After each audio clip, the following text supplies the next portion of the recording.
All right, all right. Welcome to the first ever 49ers Post Game Pod.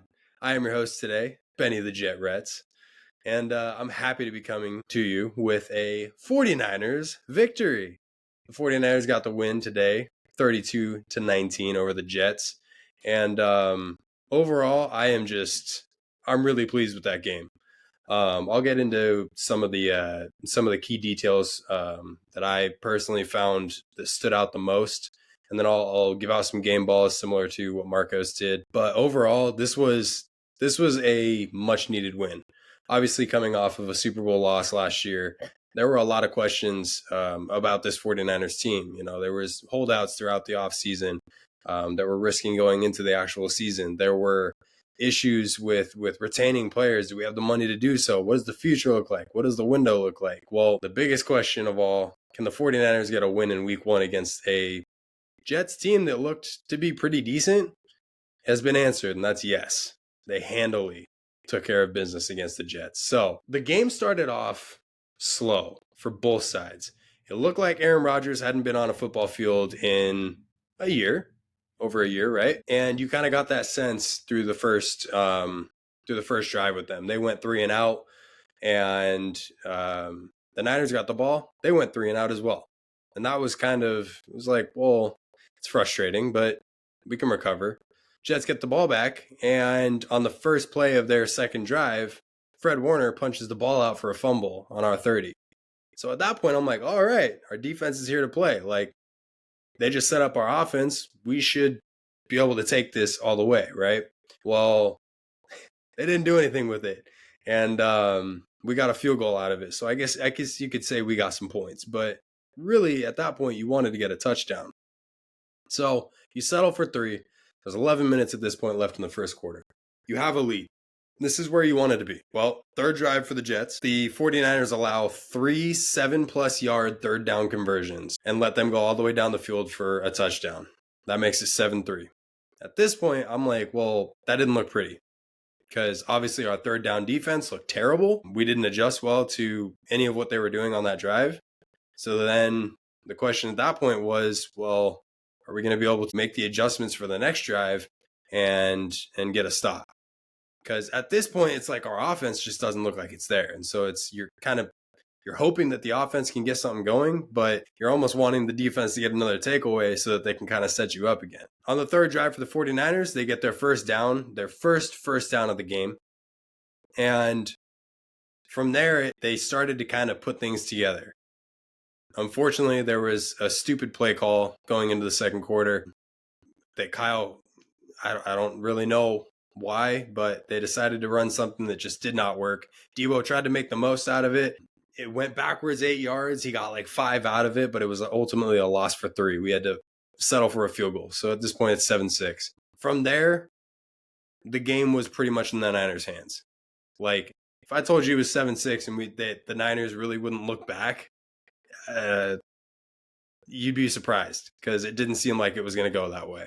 This was the turning point in the game for me, because going into this game, obviously the biggest thing was Christian McCaffrey is inactive. He's not playing. So Marcos texted me. He's like, Christian McCaffrey's out. And I was like, this is okay, because I'm high on Jordan Mason. And I'm also high on the idea of next man up mentality.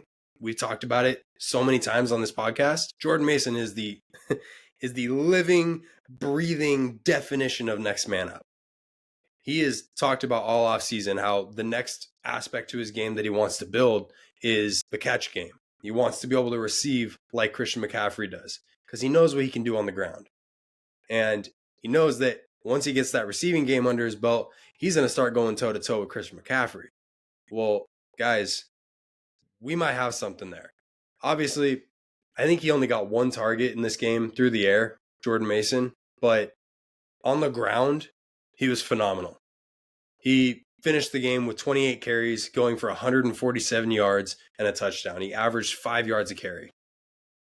That's huge. And I'll get into what the biggest reason for that is, aside from just the fact he put our team on his back today.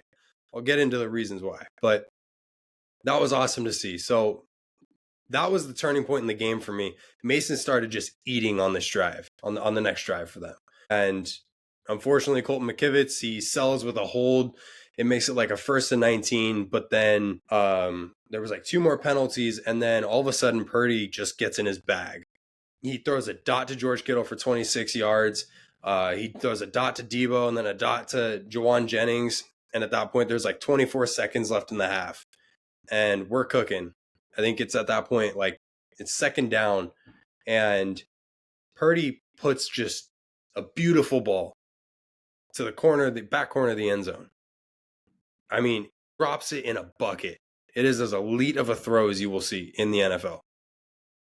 To a $120 million wide receiver, should be one soon, and he drops it. Paid Brandon Ayuk $120 million to drop that pass. Look, it didn't matter in the end, but that was frustrating because at that point we would have been up. We had to settle for a field goal. It was 7-13. We would have been up 20-7, and we get the ball back at half with a chance to go down and make it 27-7. And then you've taken complete control of the game, and you're not going to look back if you're the 49ers. So that was frustrating. It felt like we left a lot of points out there and ultimately left a lot of money out there in a lot of regards. But coming out of the halftime, there was a big play from Purdy to Juice, 70-yard touchdown for the 49ers. That drive was a 70-yarder. And then right after that, the Niners get a massive pick on Diamador Lenore, who just makes an awesome play on the ball. And he deflects it, and it was picked off. Unfortunately, we had to settle for another field goal there. So you're seeing a little bit of a trend here with the field goals. It's not too big of a deal, but it's something to kind of pay attention to in terms of, as the season progresses, as we get into, weeks 5, 6, 7. If the 49ers are still having to settle for a lot of field goals, we might be looking at another similar issue to kind of what we saw at certain times throughout last year. So we'll see how that kind of shakes down. Ultimately, left some points out there tonight. But next drive, the Jets go and they score on a free play. There was a penalty on the 49ers, and Aaron Rodgers he's the king of taking advantage of those free plays. And he just threw a dot down the center for a touchdown. That makes it 13-26. Honestly, like, I can keep going from there, but the rest of the game was won on the ground, and it was won by Jordan Mason. Jordan just took everything that he was given and ran with it. Like, with lack of a better phrase, I think that was the perfect way to put it, actually. He, like that next man mentality, man. He showed everything we needed to see tonight. And ultimately, now I'll get into what I was getting at earlier. Why this is massive for the 49ers going forward is you look at a guy in Christian McCaffrey he's getting up there in age, but less the age thing and more to do now with the Achilles thing, okay? An Achilles thing, whether small or large, is never something you want to play around with. It's never something you want to even like risk. And so for Jordan Mason to come out and prove that he's not just serviceable, but that he can take a load on of the offense. That's massive because it means that Christian doesn't need to be rushed back. We just played, I'm not going to call it the best defense because we haven't seen enough around the league. And I still think the Ravens might have it. But even that's a question. But we played a top 5 defense. I know this defense is going to end top 5. And obviously they got a little bit banged up, the Jets did, on the defensive end. And hopefully they're going to be all good going forward. But that was not an easy defense to run against, to throw against, any of that. And they found ways to do it. And Jordan Mason especially, pounding the rock on the ground, just fighting those yards. Like, you saw him just running into double coverages behind his line and like finding the little gaps and getting into the linebackers and then shifting his way through. Like, it was Christian McCaffrey-esque, the way that he was dissecting each play. And, a shout out to the offensive coordination on that. They put the 49ers and Jordan in a great position to win, right? But you also got to hand it to a guy in him because they've put how many running backs in that position, and they haven't been able to do what CMC and Jordan now can do. So going forward, for a guy in Christian who is dealing with injuries, who is dealing with just so much of a workload throughout his entire career that things might start to catch up if you're not careful at this point, you can now take him off of the excessive reps, and you can give a lot more to Jordan.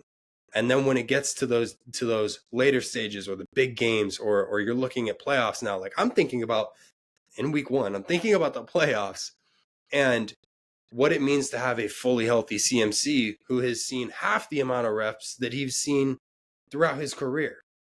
And he's just ready to go. That's terrifying. I would be terrified as an opposing defense to see a fully juiced up, ready to go Christian McCaffrey. So ultimately, guys, awesome game. This was a statement win.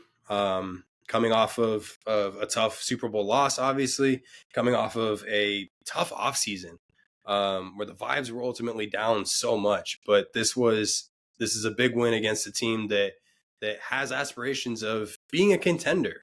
In all likelihood, the Jets will be in that contention if everything goes as planned. And so, statement win. Did it on Monday Night Football. That 0-2 streak for Purdy on Monday Night Football has ended. He's now 1-2. I will talk about Purdy for a second. He played a very, very clean game.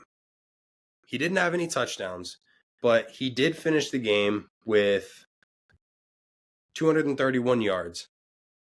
He had one ball that was almost intercepted, 2 that were pretty wayward.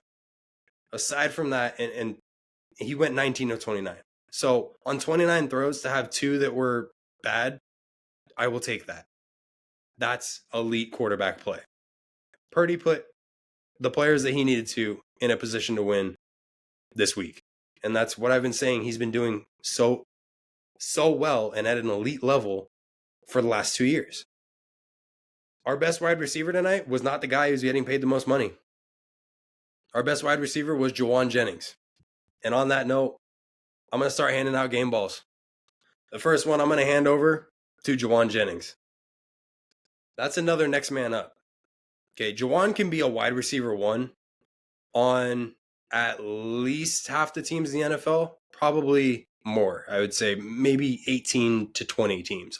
I could see him being a wide receiver 1. At least 2. He's a wide receiver 3 option for us. And tonight, he was utilized like a wide receiver 1. And he played his role beautifully. He leveled up in a lot of ways because where it's normally 3rd and Juwan, it was 2nd and Juwan. They weren't just going to him on 3rd downs. Purdy was finding him on 2nd downs. Purdy found him on 1st downs. Juwan ended the night with 5 receptions, 64 yards, an average of 12 yards a catch. He was targeted equally as much as the next best option, who was Deebo Samuel at 5.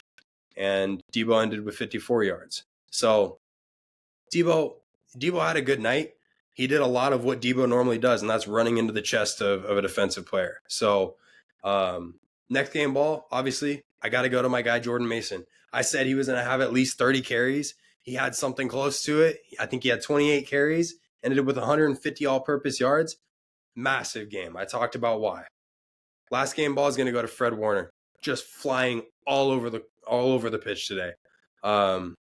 He just made some amazing plays. He's that heat-seeking missile that Nick Bosa has talked about when he got hit last year or the year before. I think Fred is poised for an enormous year. I think that we haven't seen the best of Fred yet, and we might very well be entering that stage now. So awesome win on Monday night. We're looking forward to week 2. I appreciate the post game, guys. Thank you guys for checking in. We appreciate the love here at Behind the Back Pod. As always, I am Ben Retz. My co-host, Marcos Conde Negron, he's going to be on next week when we break down all the games. We talk about the Chargers as well. It's going to be a great week. We're looking forward to week 2. All our social medias are down below. Hit up those social links. You can hit us up on YouTube, Instagram, TikTok, or X. You can send us an email at behindthebackpod13@gmail.com. We love the interactions. We love you guys. and we can't wait to go through this season with you guys. Peace and love.